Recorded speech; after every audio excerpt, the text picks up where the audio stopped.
bonjour. Bonjour. Ça va? Ça va, super. Tu viens d'où là? Je viens de Montreuil. De Montreuil, pas de Et Grenoble. de Grenoble. Avant. Parce que tu habites à Grenoble. Ouais, j'habite Grenoble. Depuis combien de temps? Depuis que j'ai 9 ans, donc en 1990. Je suis arrivée d'Alger en 1990. Et avant, t'étais Alger. Alger même? Alger, ouais. T'as grandi là-bas? Ouais, j'ai grandi là-bas jusqu'à l'âge de 9 ans. D'accord. Et puis je suis arrivée ici, j'ai fini de grandir jusqu'à maintenant. Ok, à Grenoble. Ouais. C'est sympa Grenoble? C'est une ville oui, c'est sympa. Agréable. C'est une petite ville. Pour les Parisiens, c'est calme, ça change. Mais bon, ça fait du bien d'en sortir un peu. Okay. C'est là-bas que tu as fait tes débuts?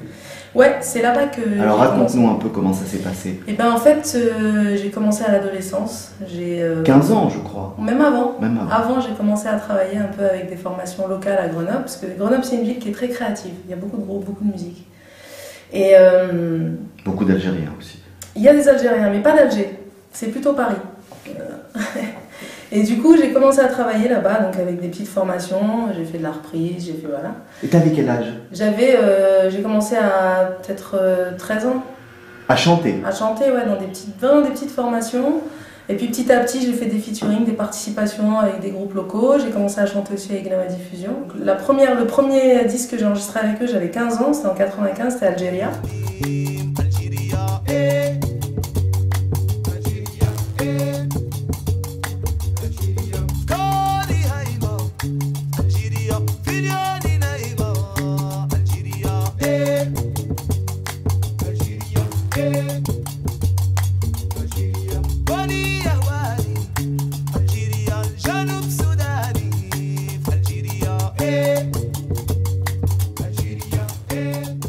Alors Mig, t'avais 19 ans? Ouais, c'est ça, exactement. Ça veut dire quoi, Mig?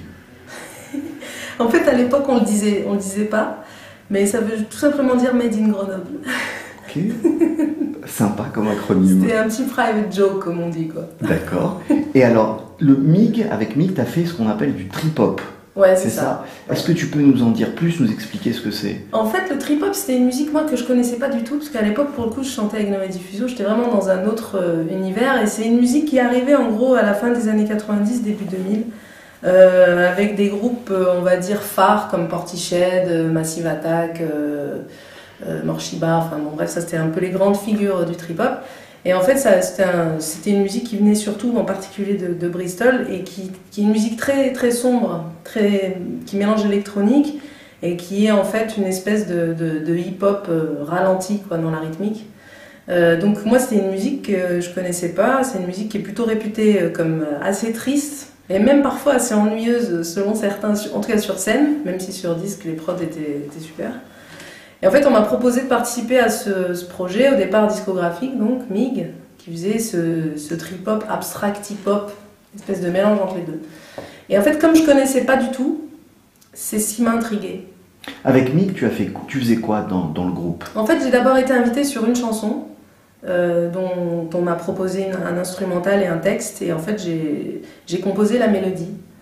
Et il y a un 4 titres qui est sorti avec cette chanson, et puis des rappeurs aussi qui eux chantaient sur les autres chansons.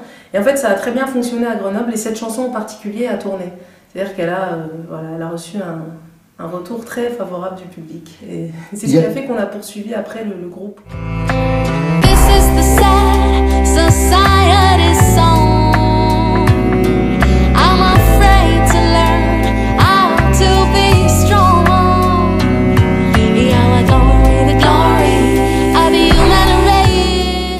Yamatna, tu peux nous chanter un extrait d'une chanson, celle que tu veux? De Yamatna par exemple, mais ça va être un court extrait parce que je vais essayer de me rappeler.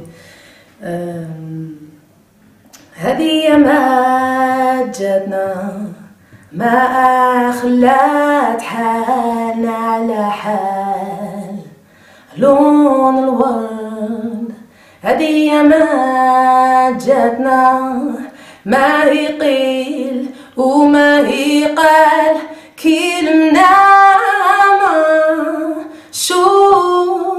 شوف هاخداش. Alors après Mig, Donc on est en 2006-2007, tu réfléchis, tu commences à travailler, tu commences à bosser sur ce qui va devenir peut-être ton premier album solo, c'est ça? Ou en tout cas un premier 6 titres, en tout cas sur un premier répertoire on va dire. En fait je travaillais sur un répertoire, je voulais d'abord monter un projet groupe pour faire de la scène. Je voulais inverser la tendance qu'on avait avec Mi, qui était d'abord d'enregistrer les disques et ensuite de les mettre en musique pour la scène. Là, je voulais d'abord en fait avoir un répertoire joué par des musiciens, avec moins d'électro sur scène, ou quasiment pas, et ensuite en quelque sorte recopier ça sur un disque, quoi. C'est-à-dire avoir quelque chose de très joué, très vivant, très indépendant des machines. Donc du coup, c'était pas la même démarche. Et alors, donc le premier album, ton premier album solo... Le premier City, du coup, c'était ce que je voulais Clamy, dire. c'est ça? C'était Clamy, ouais. Voilà, Clamy, qui sort en 2010. Qui sort en 2010, ouais. Ok.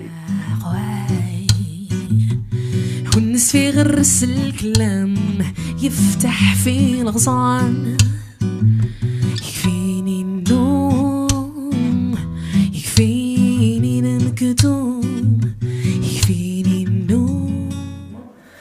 Et c'est vrai que sur Clamy, à ce moment-là, j'écoute beaucoup de blues, j'écoute beaucoup de choses acoustiques, beaucoup de folk. J'ai pas non plus envie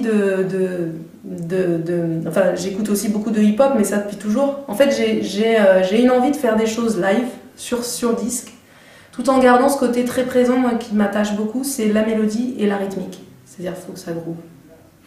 Et alors, les influences blues très fortes qu'on retrouve dans une chanson de ton dernier album, qui s'appelle Bittersweet, c'est en fait au moment de Clamy que ça naît, que ça commence à entrer en effervescence. Le blues, ouais. Le blues vraiment, et ses influences américaines, notamment oui. de la musique noire américaine.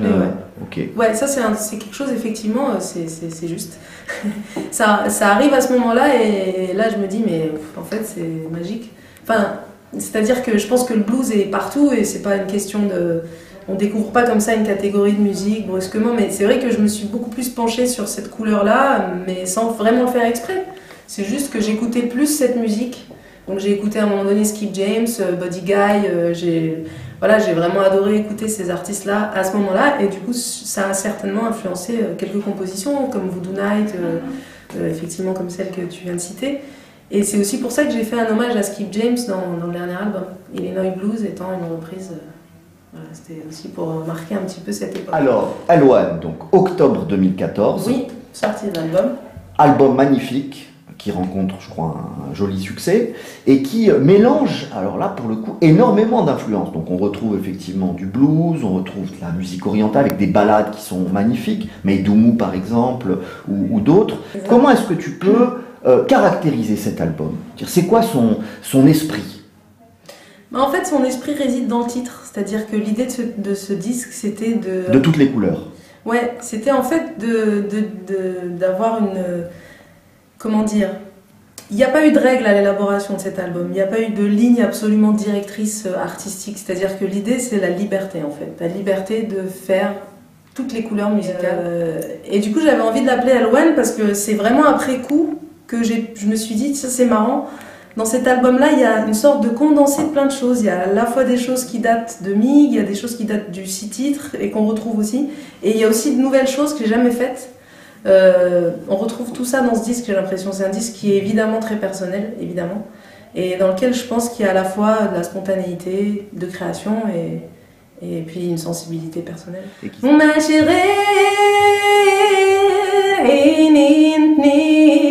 ما يناموا هما ما يناموا عيني الليل وهما فايقين وما صاحيين شادوا اللي خفى العين شادين عيني الليل. Superbe.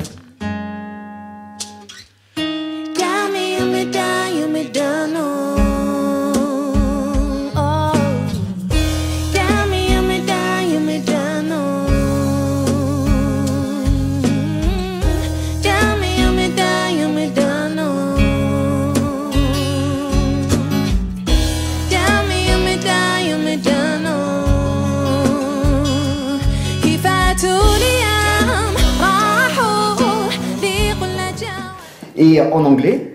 Alors, en anglais, qu'est-ce que je vais te chanter? Ah bah, je vais te chanter peut-être... Bittersweet. Bittersweet, ouais. Ok. I woke up and smiled like a child this morning, and no one's as sweet as you. It tastes like the blood of the sea, and I'm drowning and diving into you. Seize my words, I am drifting, or there's something tell me about you. It don't give me more, or I might be falling for all we did not do. Yeah, blow my eyes with their aim. All this out of time, loving warms my land, my days with the rain. Seasons change. My days with the rain, seasons change and rearrange to blow my eyes with the rain. Oh, this out of time, loving warms my land, my days with the rain, seasons change. Oh, blow my kiss, my lies from the pain. Oh, my out of time, loving for bittersweet, sweet boy, you and I.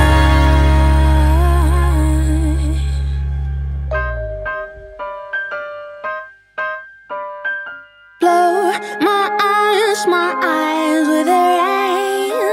Oh, this out of time, loving warms my land, my days with the Quelle place occupe l'Algérie aujourd'hui dans tes compositions, dans ta vie, dans tes aspirations peut-être, et dans tes inspirations aussi?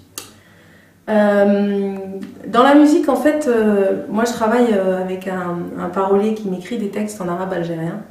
Et c'est déjà un lien auquel je tiens beaucoup, au-delà de l'aspect vraiment artistique du choix de cette langue. C'est pour moi un lien affectif qui me lie du coup à mon histoire. Donc le fait de chanter en arabe dans cette langue, il y a quelque chose qui... Je suis en accord avec moi-même en fait, encore plus.